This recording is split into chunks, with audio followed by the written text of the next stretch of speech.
Hello guys, I hope everyone is doing great. अच्छा भाई, बहुत सारे स्टूडेंट्स और बहुत सारे लोगों का जो है ना एक क्वेश्चन मार्क आ गया है कि यार is it really worth it to study in Canada in 2024 और ऑनवर्ड्स। क्योंकि यार it's not the same any more, क्योंकि Canada is becoming really difficult. बहुत ज़्यादा रिजेक्शंस हो रहे हैं स्टूडेंट वीज़ा के ऊपर। और यहाँ पे ना एक बहुत इंपॉर्टेंट सवाल आ जाता है कि यार क्या, और वैसे भी एक नॉर्मल सवाल है कि ये वाकई कनाडा इज वर्थ इज, कि भाई हमें इधर पढ़ना चाहिए, पढ़ाई करनी चाहिए, स्टडी करना चाहिए। Is it really worth it और नॉट। अच्छा यार, जब मैं बात कर रहा हूँ ना कि आप कहीं भी पढ़ाई करने जाते हो तो वर्थ इट और नॉट किस टर्म्स में होता है। भाई सबसे पहला तो होता है कि भाई क्या मैं उसको अफोर्ड कर सकता हूँ, मैं पढ़ाई करने जाऊँ और मैं देखूँ क्या वहाँ पे मुझे इतना रिटर्न ऑन इन्वेस्टमेंट मिल रहा है। मतलब फॉर एग्जांपल अगर मैं 20-25 लाख रुपए लगा रहा हूँ तो कि मैं ये कितने सालों में पैसा जो है रिकवर करके अपने घर वालों को वापस कर सकता हूँ। या बहुत सारे स्टूडेंट्स लोन लेते हैं तो वो कैसे कर सकता हूँ कि अगर मैं लोन लेके आऊँ तो अगर मैं पढ़ाई कर लूँ 1 साल 2 साल में तो मैं रिकवरी कैसे कर सकता हूँ। फिर एक सवाल ये भी आता है कि यार जो मैं पढ़ने जा रहा हूँ उसकी उधर डिमांड भी है, क्या उसकी उधर जॉब्स भी हैं। अच्छा, अब अगर जॉब्स भी है तो किस प्रोविंस में कौन सी जॉब्स हैं। ऐसा भी होता है ना, बहुत ज़्यादा जो है नई जगह पे जाते हो, नई कंट्री में जाते हो, आपको नहीं पता होता कि किस प्रोविंस में किस चीज़ की मार्केट होती है, किस चीज़ की डिमांड होती है। हर प्रोविंस डिफरेंट होता है। आप अपनी कंट्री पे भी रहते हो, आपका प्रोविंस या आपकी सिटी किसी वजह से मशहूर होती है, ठीक है। उसके बाद ये भी बहुत इंपॉर्टेंट होता है कि यार आपका लास्ट मकसद क्या है। देखो, पहले तो ये कि भाई मेरे को पैसे कितने लगेंगे और क्या मैं पैसे रिकवर कर पाऊंगा और क्या। दूसरा ये होता है कि भाई मेरा प्रोग्राम जो है या जो मैं स्टडी करता हूँ, जो चीज़ मुझे पसंद है, मैं पढ़ना चाहता हूँ कनाडा में, क्या उसकी वाकई डिमांड भी है कि नहीं है, या बिल्कुल ही फारिग है। फिर तीसरा ये होता है कि भाई मुझे at the end of the day वहाँ पे 5 साल 10 साल रह के क्या मेरी लिविंग स्टैंडर्ड इंप्रूव होगी, क्या मुझे पासपोर्ट मिलेगा, क्या मुझे पीआर मिलेगी, और क्या ये सारी चीज़ें टिक मार्क हो रही हैं कि नहीं हो रही। तो सबसे पहले जो मैं बात करता हूँ फाइनेंशियल पर्सपेक्टिव से कि यार मैं अफोर्ड कर सकता हूँ कि नहीं कर सकता हूँ। देखो भाई, कनाडा ने ना बहुत ही सिंपल स्ट्रैटेजी बता दी है कि भैया ये चीज़ कर लो तो चांसेस ऑफ वीज़ा सबसे ज़्यादा है। फॉर एग्जाम्पल मैं पाकिस्तान से हूँ, आप इंडिया से हो, या कहीं से भी आप वॉच आउट कर रहे हो, कुछ कंट्रीज जो है वो डेजिग्नेटेड है कि अगर आप इधर से करते हो कि कनाडा ने एक्सट्रीम निकाली हुई है, स्टूडेंट डायरेक्ट स्ट्रीम, जिसमें आप अगर वीज़ा अप्लाई करते हो तो आपको 2 से 3 कंडीशन मीट करनी है।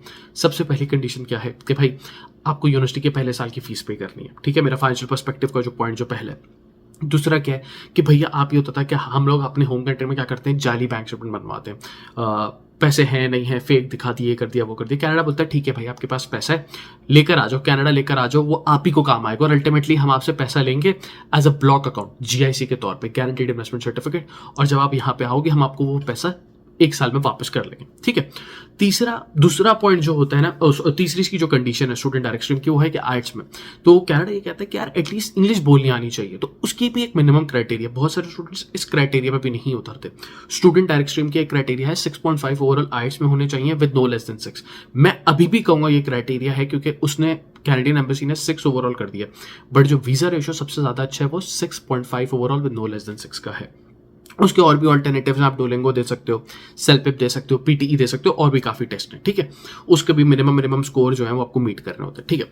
अब मैं दूसरे वाले अपने पॉइंट पे आ जाता हूँ कि यार हमें प्रोग्राम कौन सा सिलेक्ट करना चाहिए। प्रोग्राम की अगर मैं बारे में बात करूँ तो भाई देखो, कनाडा ने जो है ना वो बहुत ही सिंपल स्ट्रेटेजी बता दी कि भाई देखो, प्रोग्राम अगर आपको सिलेक्ट करना है तो आपने ऐसा प्रोग्राम सिलेक्ट करना है कनाडा में जिसकी जरूरत है। अब आपने रिसेंटली सुना होगा कि भाई कैटेगरी बेस्ड ड्रॉज आ रहे हैं। कैटेगरी बेस्ड ड्रॉज क्या होते हैं? कैटेगरी बेस्ड ड्रॉज ये होते हैं कि भाई अगर फॉर एग्जाम्पल हमें साइंस का बंदा चाहिए, कनाडा में साइंस की जॉब ज़्यादा है, फॉर एग्जाम्पल एग्रीकल्चर की जॉब ज़्यादा है, तो हमें एग्रीकल्चर के बंदे ज़्यादा चाहिए, तो हम एग्रीकल्चर का ड्रॉज निकालेंगे, पीआर उनको देंगे जो एग्रीकल्चर की फील्ड में। हमें आईटी के बंदे चाहिए तो हम ड्रॉज जो है वो आईटी के अंदर निकालेंगे, तो हमें आईटी के बंदे की इस साल जरूरत है, इस टाइम पे हमें आईटी के बंदों की जरूरत है। तो कुछ कैटेगरीज बना दी है उसमें। फॉर एग्जाम्पल मैं कुछ कैटेगरीज आपको भी बता देता हूँ। एग्रीकल्चर हो गई, ट्रांसपोर्टेशन हो गई, जैसे ट्रक ड्राइवर्स वगैरह हो गए। फिर एक स्टेम कैटेगरी आती है जिसमें साइंस, टेक्नोलॉजी, इंजीनियरिंग, मैथमेटिक्स में एक्चुअल साइंसेज वाले या जो स्टार्ट्स के बंदे होते हैं वो आ गए। आईटी के अंदर भी कुछ इनके नॉक कोड्स हैं।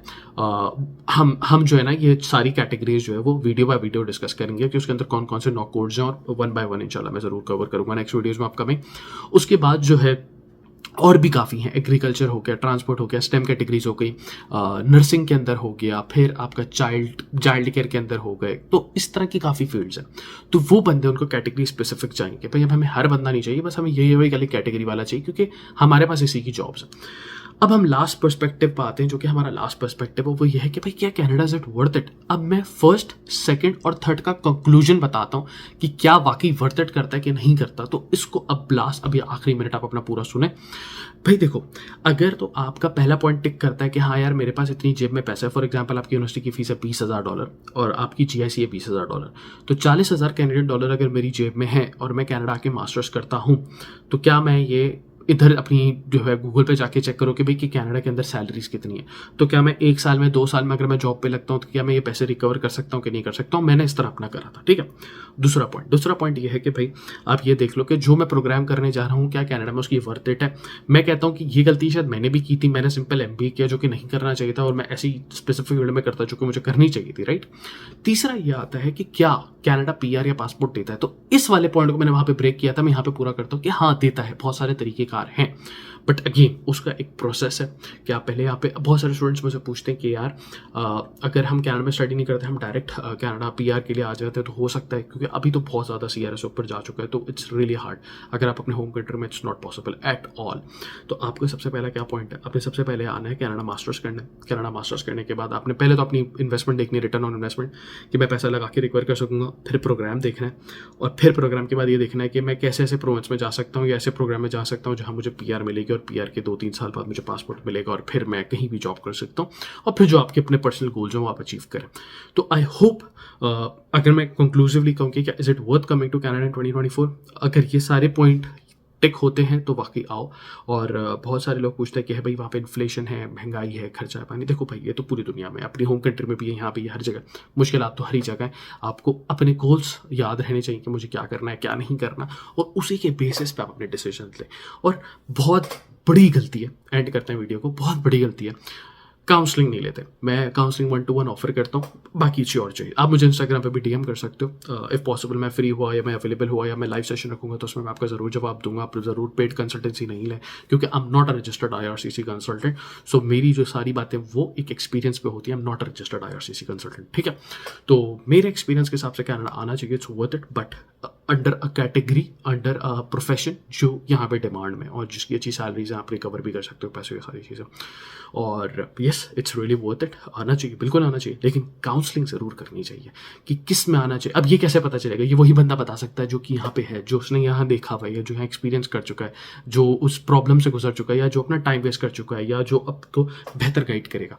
तो मिलता है आपसे नेक्स्ट वीडियो में, और अगर काउंसलिंग रखनी है तो भाई डिस्क्रिप्शन में लिंक है, उस पर आप जो है वो काउंसलिंग ले सकते हो। मिलता है आपसे नेक्स्ट वीडियो में, जब तक के लिए अल्लाह हाफ़िज़।